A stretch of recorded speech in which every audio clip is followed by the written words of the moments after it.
Au sommaire de ce journal, les activités de la Semaine nationale de la réconciliation a pris fin ce jeudi par une rencontre d'échange avec les opérateurs économiques du pays. Plusieurs propositions de solutions de sortie des crises ont été faites à cette occasion.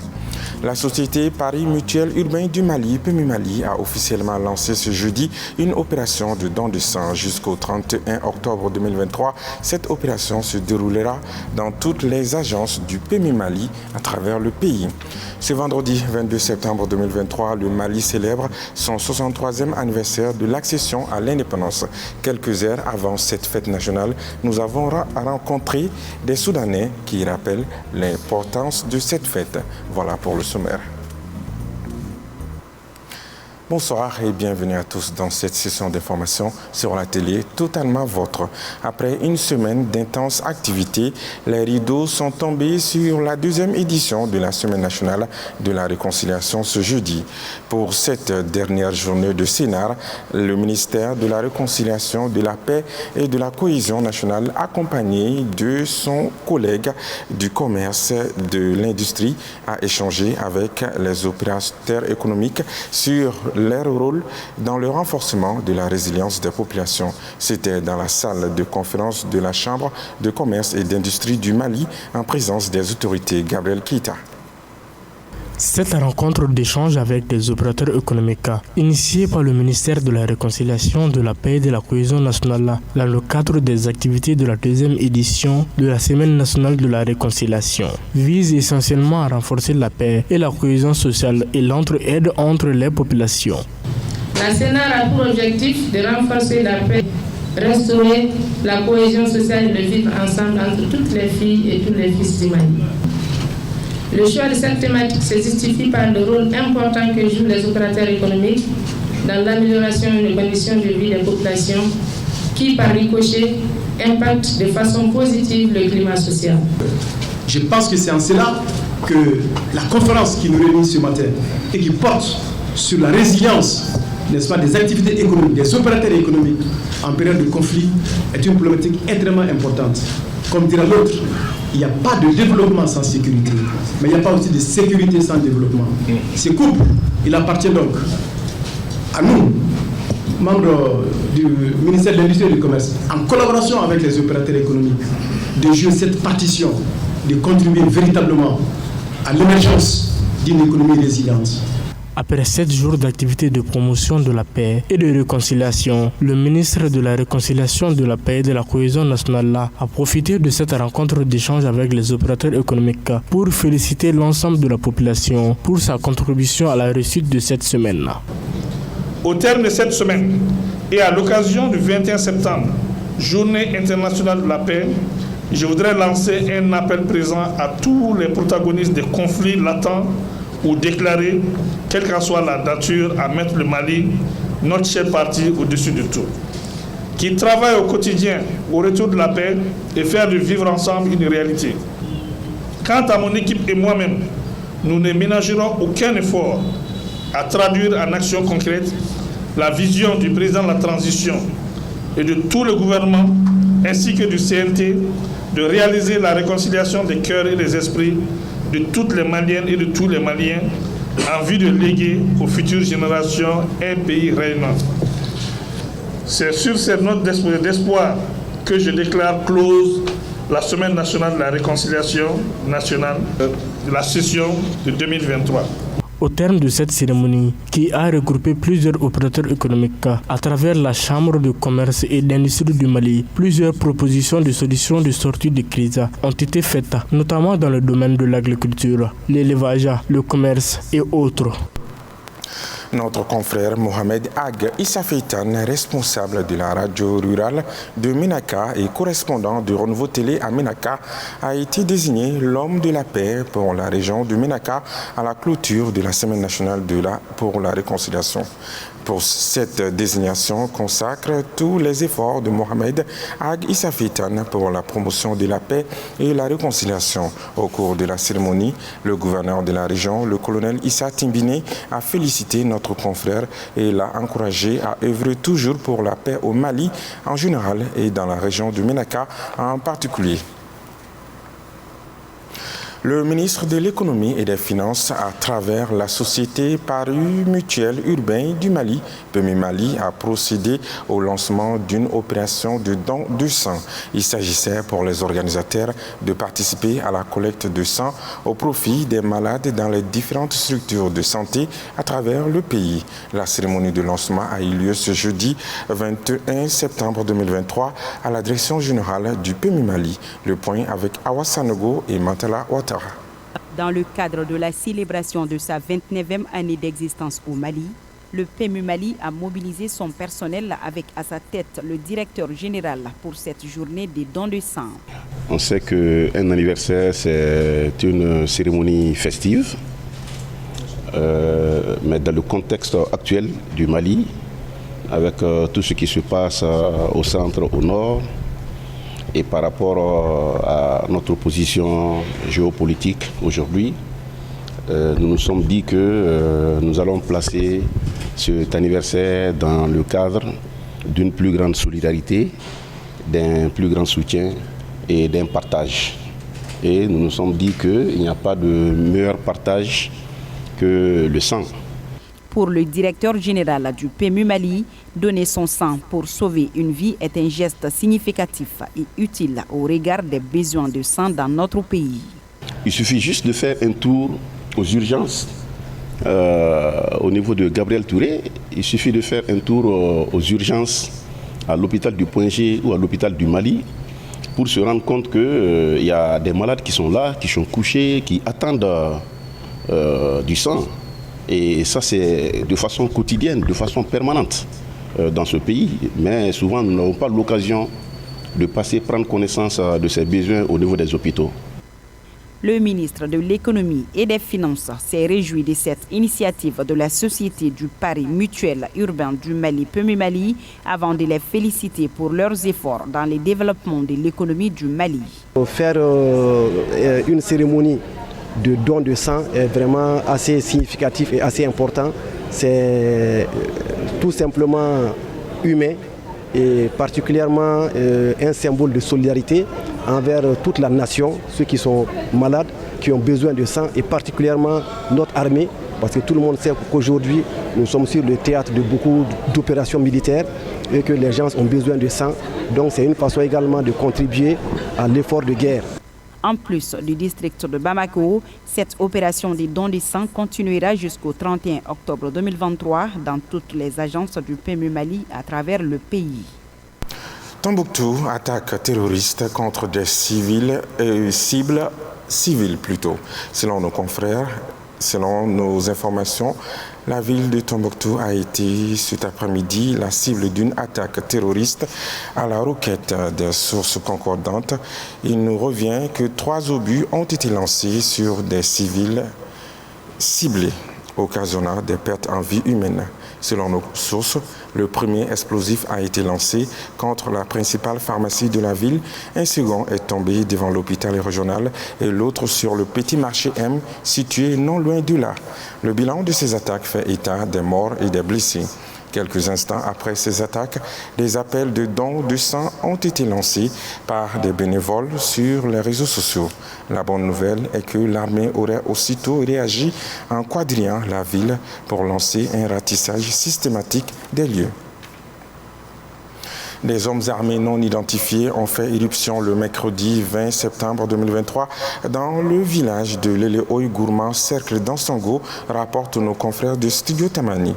De sources locales, ils étaient sur une dizaine de motos. Selon les sources de Studio Tamani, il n'y a pas eu de perte en vie humaine ni de blessés. Elle ajoute toutefois que les assaillants ont saccagé le centre de santé du village et ont pris tous les produits médicaux et menacé les infirmiers d'abandonner les lieux. Ce vendredi 22 septembre 2023, le Mali célèbre son 63e anniversaire de l'accession à l'indépendance. Un moment de joie, de l'unité et de la souveraineté nationale qui doit être célébré partout à travers le pays. Malheureusement, depuis des années, l'engouement autour de cette fête nationale ne fait que baisser à la grande déception des anciens. Une occasion aussi pour les anciens de nous rappeler l'importance de cette fête nationale. C'est ce que nous dit notre reporter Lolo Madibati dans cet élément suivant.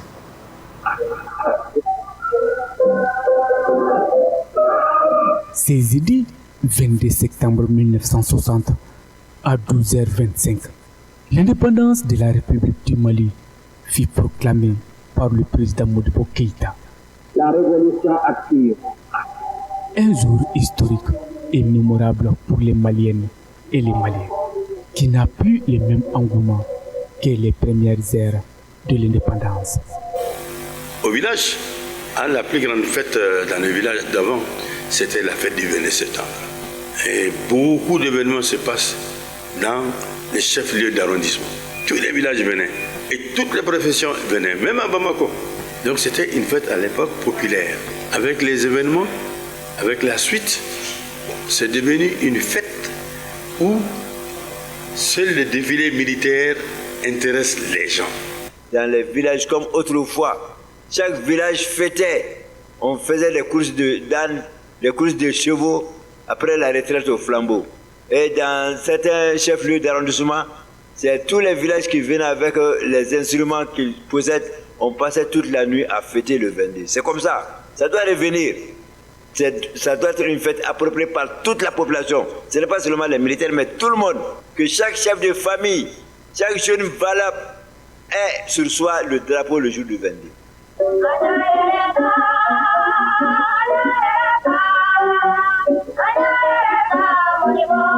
Un jour de joie, de festivités et de rappel, où la nation, dans son intégralité et sa diversité, s'est rassemblée en fraternité. À l'époque, le drapeau flottait fièrement dans le vent, à travers les villes et campagnes, symbole de l'unité malienne et rayonnant.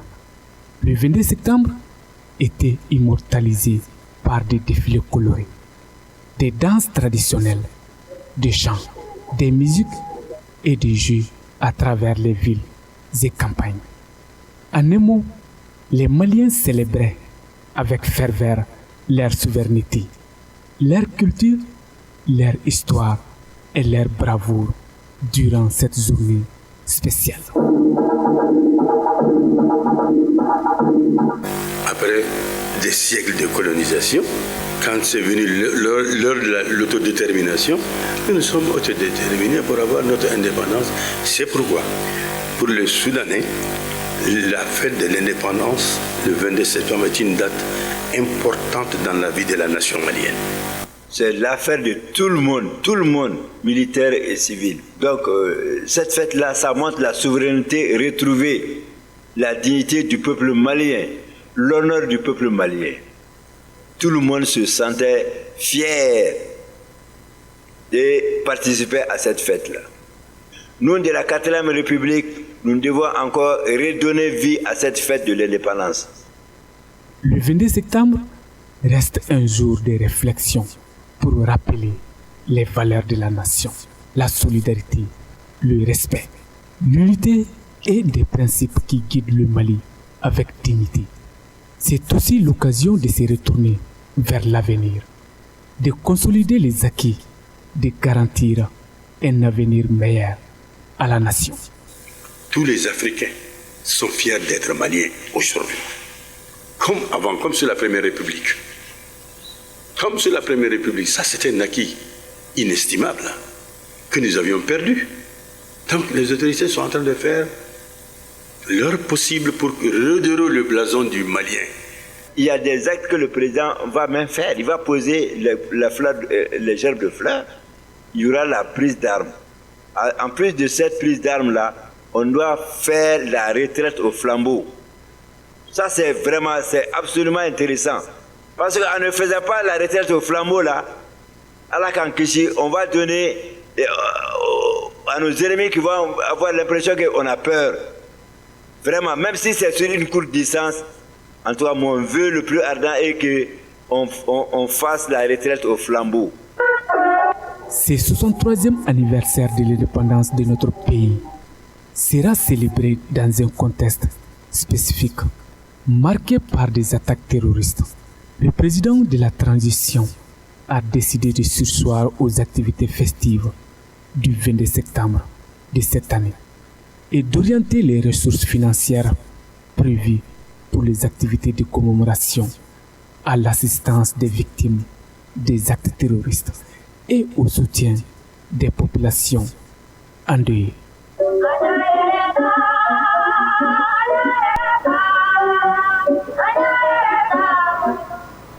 Et dans un autre registre, une importante somme d'argent et 10 grammes d'or ont été arrachés aux commerçants de 2 boutiques à Kalana dans le cercle de Yanfoïla. L'incident s'est déroulé le 17 septembre dernier. Selon les habitants de la localité, ce sont 5 hommes armés à moto qui ont braqué ces personnes en faisant des tirs de sommation. Les mêmes sources rapportent qu'ils se sont enfuis après leur forfait. Il n'y a eu aucune perte en vie humaine. Une enquête est ouverte par la gendarmerie de Kalana afin de mettre la main sur ces bandits armés. Du 20 au 22 septembre 2023, la ville de Bamako abrite la 3e édition du camp des jeunes du FIBA Afrique. La cérémonie d'ouverture a eu lieu ce mercredi 20 septembre 2023, suivie d'une conférence de presse. Nous vous proposons de suivre les réactions des animateurs de la conférence tenue dans la salle Salamata Maïga. Ils sont au micro de Djelika Guindo. 50 jeunes venus de 32 pays africains sont réunis à Bamako. C'est des U16 garçons. Les filles sera fait au Rwanda dans une semaine. L'objet de ce camp est de former les jeunes sur les fondamentaux, de les mettre ensemble pour que les jeunes se connaissent et que les jeunes se fréquentent. 13 jeunes Maliens sont choisis pour cette formation, plus 5 encadreurs. À travers ce camp, on espère que les entraîneurs qui sont en train de se former en quelques connaissances, partagent ce qu'ils ont appris, partagent ces expériences et on veut que ces jeunes-là continuent à inciter d'autres jeunes à mieux travailler parce qu'ils ont été sélectionnés pour être ici et tout cela, ça ne peut qu'améliorer notre basket africain. Je pense qu'il est important de commencer dès la base. Donc on a cette opportunité pour les filles à Kigali, au Rwanda, où on aura des filles qui seront regroupées et qui vont faire la même chose. Et on aura aussi des coachs femmes qui seront sur le terrain pour travailler avec ces filles-là. Donc ce qu'on fait pour les garçons, on le fait aussi pour les filles. Ça, c'est déjà pour montrer que dès la base, il y a une équité. Il y a une équité que nous, on considère normale. La FIBA et NBA Afrique. Maintenant, en ce qui concerne la compétition de haut niveau pour les dames, je pense que c'est un projet. Et tout projet se construit. On ne va pas juste dire que parce qu'on a commencé avec les hommes, on doit absolument commencer avec les femmes. Il faudrait qu'un projet ait une tête et une queue. Donc on doit s'assurer que tous les éléments nécessaires pour commencer la Ligue des dames soient en place. Et je pense que la FIBA et NBA sont en train de travailler sur ce plan-là. Et dans du temps à venir, c'est une information qui sera partagée avec la presse. Et on est tous impatients pour voir cette Ligue de dames voir le jeu. Les grands cèdent à la honte et les petits à la peur. Proverbe africain. Excellente soirée à tous. À très bientôt.